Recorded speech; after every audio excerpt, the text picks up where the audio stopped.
Now, after I finish my sujood, I have to rise up to the second rak'ah. There is a sunnah that is called Jalsatul Istiraha, where I stand up. Before I stand up, I give a small pause. And then I say, Allahu Akbar. So when standing up, one should not stand with 4 fingers between the 2 feet, like some schools of thought say. And you go to the masjid and you find the people standing like this. What is this? If you want to answer the call of nature, go ahead, but don't come to the prayer when you're this tight. So this is, the way I'm standing is wrong.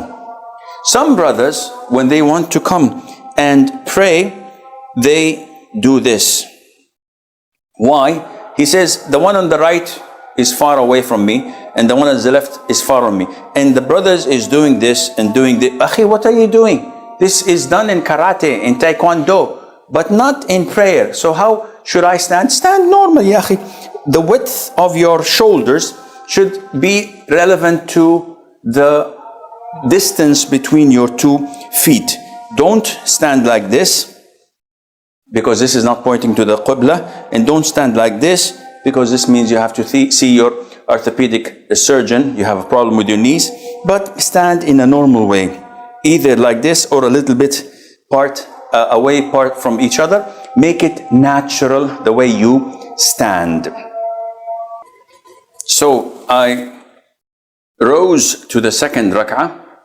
Do I raise my hands? No. I simply say Allahu Akbar and resume my second rak'ah exactly as the first rak'ah. And I recite the Fatiha. I recite an optional surah afterwards, as according to the Sunnah.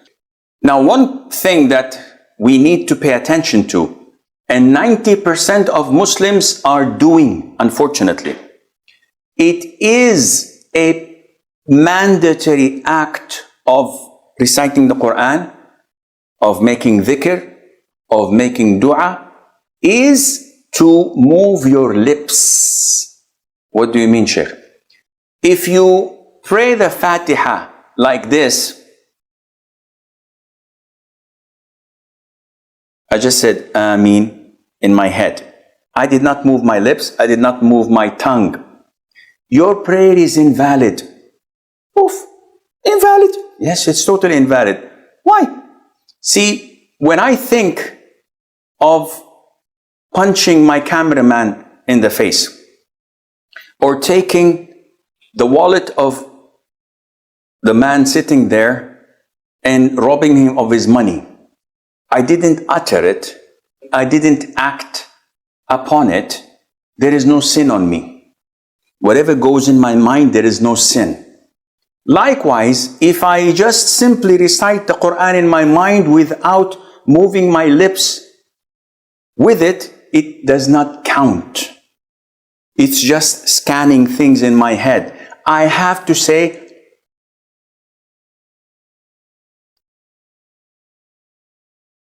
I have to move my lips and my tongue. And this is why when some of the companions of the Prophet ﷺ came to him, he said to him, your tongue must remain moist with the remembrance of Allah.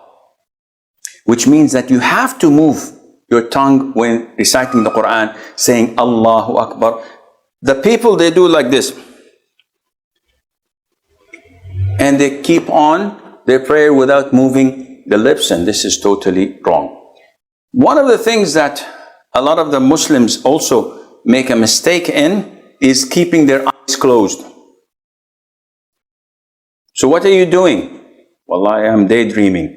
I think I'm on the beach in Côte d'Azur, in Cannes or Nice.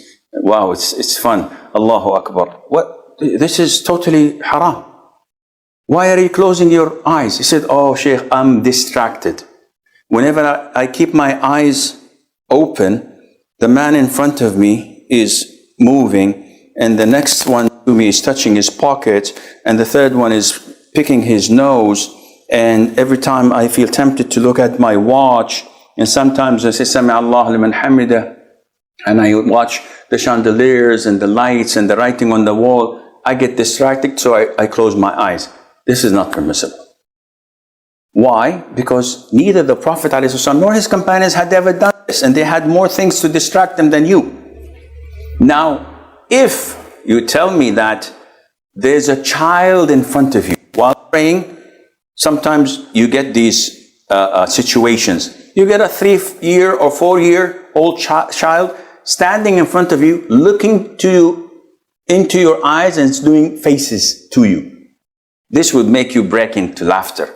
So in order to avoid this, you close your eyes for maybe 5-10 seconds until he goes away. This is okay. But to think that tranquility comes only through closing your eyes while doing this is against the Sunnah and it's not permissible.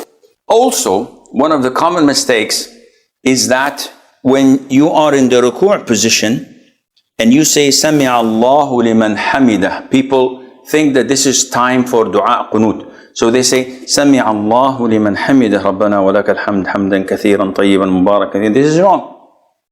The raising of the hands should be Sami Allahu liman hamidah. If you want to make dua, either put your hands to your sides or to what I have indicated to earlier, put the right on the left on the chest and say, Rabbana wa lakal hamd, hamdan kathiran tayyiban mubarakan fi. This is only done in qunut of witr.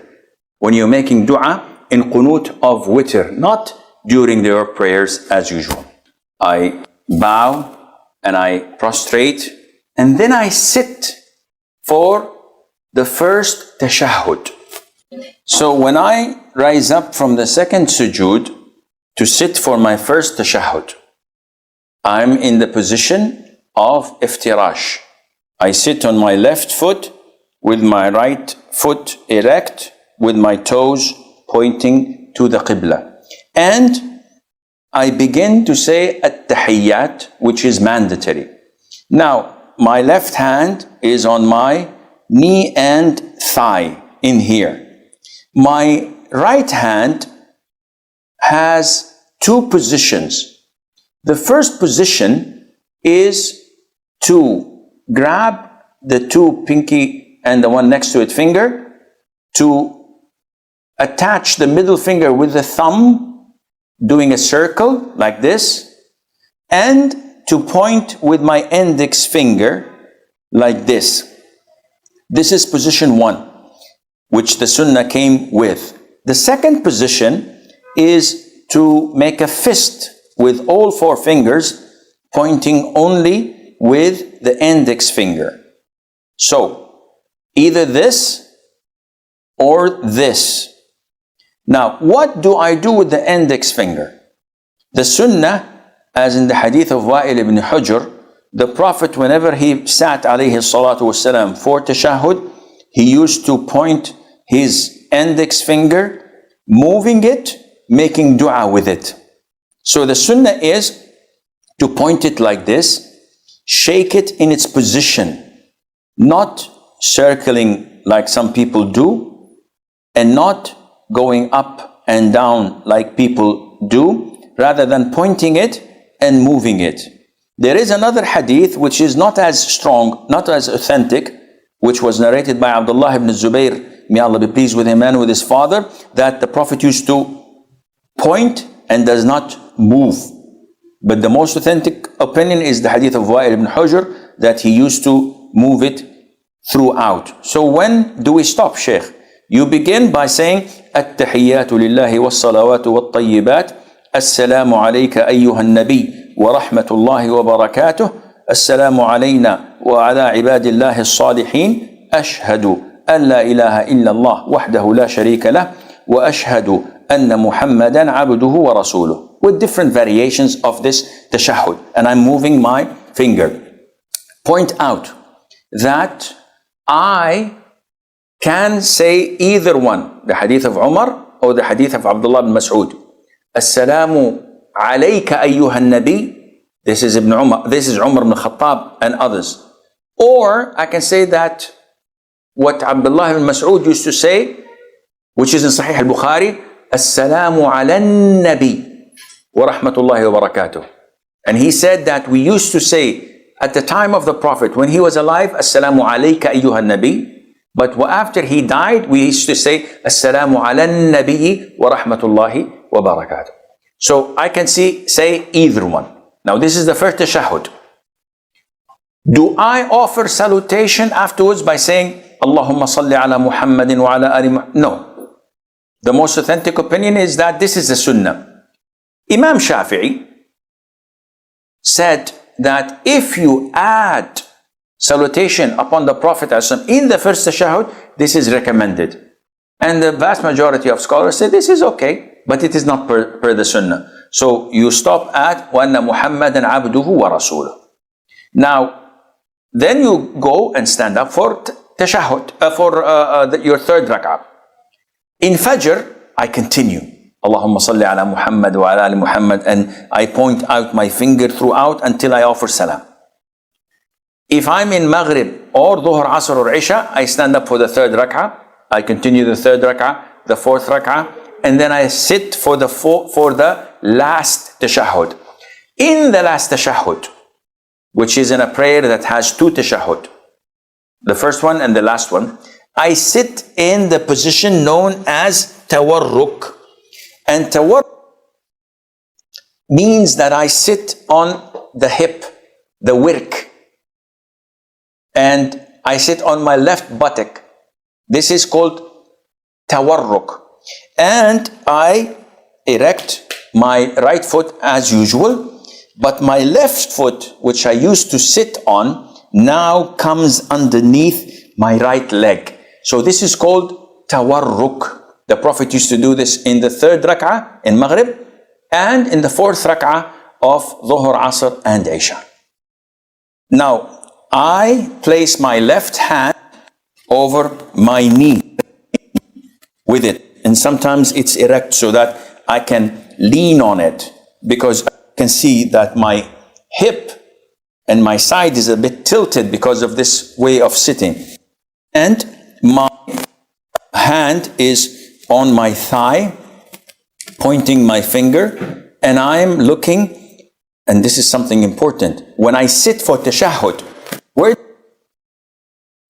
the hadith, the authentic hadith states the Prophet used to look at his index finger. So I should keep my sight throughout while wiggling it or moving it in its position, shaking it. And this is the sunnah. Some scholars say you can also look at the position of your prostration, but the hadith proves that this is doing it, and that is looking at your. I صل على محمد وعلى آل محمد كما صليت على إبراهيم وعلى إبراهيم إنك حميد مجيد اللهم بارك على محمد till the end. And then it is recommended to say or seek refuge in Allah from the four things. اللهم نعوذ بك من عذاب جهنم وعذاب القبر من فتنة المحيا والممات من فتنة المسيح الدجال.